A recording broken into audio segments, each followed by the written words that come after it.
একই দিনে তুলসী গাছ, অশ্বত্থ গাছ এবং নিম গাছের গোড়া থেকে একটু একটু করে মাটি তুলে একটা পাত্রের মধ্যে রাখবে। যদি তোমার বাড়িতে গঙ্গা জল থেকে থাকে, সেই গঙ্গা জলটাকে অল্প পরিমাণে মাটিতে মিশিয়ে নাও।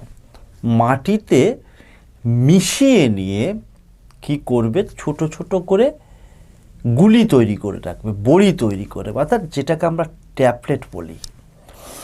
এই যে 3 ধরনের মাটি, এই 3 ধরনের চমৎকার দেখাবে।